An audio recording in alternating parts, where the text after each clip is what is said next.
Hapa kuna mtego na lazima tuwe makini kuufyatua kabla haujatimiza tarehe 29 Oktoba 2025. Ilishatangazwa ni siku ya kupiga kura, hivyo na sisi tukiamua kutoka na kwa maandalizi ya jeshi la polisi, tunakwenda kutengeneza vifo vingi vya wapenda demokrasia pasipo kutumia akili.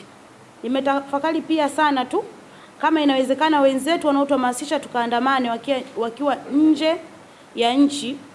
Ni busara wakati huu ambao tunawaachia wengine wakapige kura, ni muhimu hawa wenzetu walio nje ya nchi waje nchini, tuungane sote, wao na familia zao na sisi na familia zetu. Tukisimama pamoja tuandamane na ndugu zetu ambao wako nje, ambao wanatuhamasisha tufanye maandamano na ambao wameandaa maandamano, italeta picha nzuri na hamasa kwa wananchi ambao wanataka maandamano, kuliko kana tuhamasisha sisi tufanye maandamano, wao wapo mbali na Tanzania na wengine wapo karibu na nchi jirani.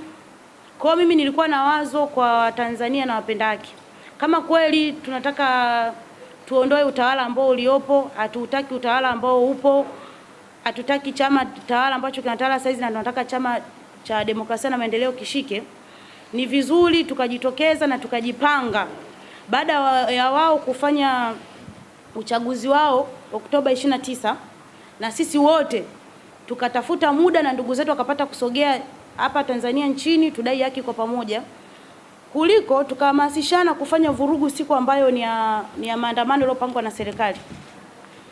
Hii nasema ni vurugu kwa sababu tayari wenyewe kwa ishatambulisha siku ya uchaguzi, alafu sisi tukaja tukaleta maandamano hiyo siku. Manake tunataka ni ugomvi, tunataka vita, hatutaki maandamano ya amani kama ambavyo tunasema tunataka maandamano ya amani. Maandamano ya amani hatuwezi kutambulisha kwamba tutachoma vituo vya polisi.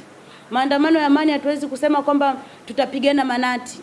Maandamano ya amani hatuwezi kusema tutaharibu hivi, hatuwezi tukafanya hivi tukatumia lugha chafu.